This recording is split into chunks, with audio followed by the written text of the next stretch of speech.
Cricket প্রেমীদের জন্য আজকের ম্যাচটি ছিল রোমাঞ্চে ভরপুর, কিন্তু শেষ হাসিটা কে হাসল? আর বাংলাদেশের তরুণ লেগ স্পিনার রিশাদ হোসেন কি পারলেন নিজেকে প্রমাণ করতে? সবকিছু মিলিয়ে এক নাটকীয় লড়াই, যেখানে ব্যাট বলের দ্বৈরথে তৈরি হয়েছে দারুণ উত্তেজনা।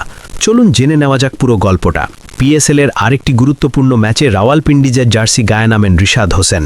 টুর্নামেন্টে এখন পর্যন্ত কোনো জয় না পাওয়া তার দল আজ মুখোমুখি হয় পয়েন্ট টেবিলের শীর্ষে থাকা শক্তিশালী মুলতান সুলতানসের। ফলে ম্যাচের শুরু থেকেই চাপটা ছিল পাহাড়সম। টস হেরে আগে ব্যাট করতে নেমে শুরুটা মোটেও ভালো হয়নি রাওয়ালপিন্ডিজের। ইনিংসের তৃতীয় ওভারেই মোহাম্মদ ইসমাইলের শর্ট পিচ বলে বড় শট খেলতে গিয়ে বোল্ড হয়ে দেন ইয়াসির খান, করেন মাত্র ৫ রান। তবে শুরুতে ধাক্কা খেলেও দ্রুতই ঘুরে দাঁড়ানোর চেষ্টা করেন অধিনায়ক মোহাম্মদ রেজওয়ান ও কামরান গুলাম তো একেবারে আগ্রাসী মেজাজে খেলতে থাকেন।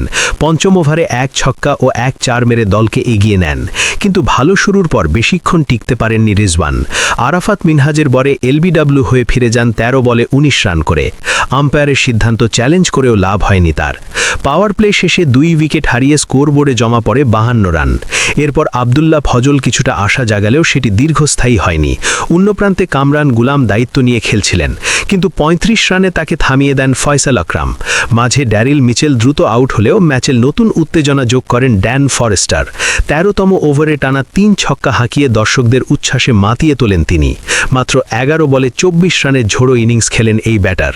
তবে ব্যাট হাতে আজ সুবিধা করতে পারেননি রিশাদ হোসেন। ৩ বল খেলে মাত্র ১ রান করে এলবিডব্লিউ হয়ে ফিরে যান তিনি। এরপর নিয়মিত বিরতিতে উইকেট হারাতে থাকে রাওয়ালপিন্ডিজ, কিন্তু এক প্রান্ত আগলে রেখে দারুণ লড়াই করেন স্যাম বিলিংস। তার দায়িত্বশীল ব্যাটিংয়ে দল পায় লড়াই করার মতো পুঁজি। ৩৪ বলে ৫৬ রানের চমৎকার ইনিংস খেলেন বিলিংস। শেষ পর্যন্ত ১৮২ রানের লক্ষ্য দাঁড় করায় রাওয়ালপিন্ডিজ। বল হাতে দুর্দান্ত ছিলেন ফয়সাল আকরাম, নেন ৪টি গুরুত্বপূর্ণ উইকেট। ১৮৩ রানের লক্ষ্য তাড়া করতে নেমেই শুরুতেই ধাক্কা খায় মুলতান সুলতানস।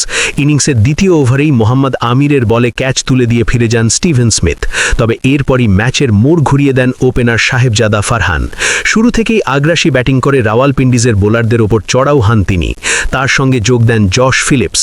দুজন মিলে গড়ে তোলেন শক্ত ভিত। পাওয়ার প্লেতে মুলতানের সংগ্রহ দাঁড়ায় ৫৬ রান।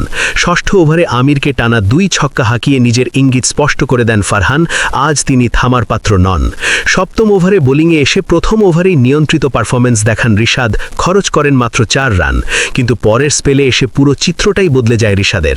নিজের দ্বিতীয় ওভারে রিশাদ হোসেন টানা ৩ বলে ৩ ছক্কা সহ মোট ৪টি ছক্কা হজম করেন। সেই ওভারেই ম্যাচ কার্যত হাত ছাড়া হয়ে যায় রাওয়ালপিন্ডিজের। আজ বল হাতে বেশ খরচই ছিলেন এই টাইগার লেগ স্পিনার। অন্যদিকে ফারহান ও ফিলিক্সের বিধ্বংসী ব্যাটিংয়ে দ্রুতই লক্ষ্য ছুঁয়ে ফেলে মুলতান সুলতানস। শেষ পর্যন্ত সহজ জয় তুলে নেয় টেবিল টপার মুলতান। ব্যাট হাতে আবারও দুর্দান্ত ছিলেন সাহেবজাদা ফারহান, যিনি একাই ম্যাচের চিত্র বদলে দেন। অন্যদিকে টুর্নামেন্টে এখনও জয়হীন রাওয়ালপিন্ডিজের হতাশা আরও বাড়ল এই হারের মাধ্যমে। সব মিলিয়ে ম্যাচে ব্যাট হাতে ব্যর্থ হলেও বল হাতে শুরুতে আশা জাগালেও শেষ পর্যন্ত ধারাবাহিকতা ধরে রাখতে পারেননি রিশাদ হোসেন।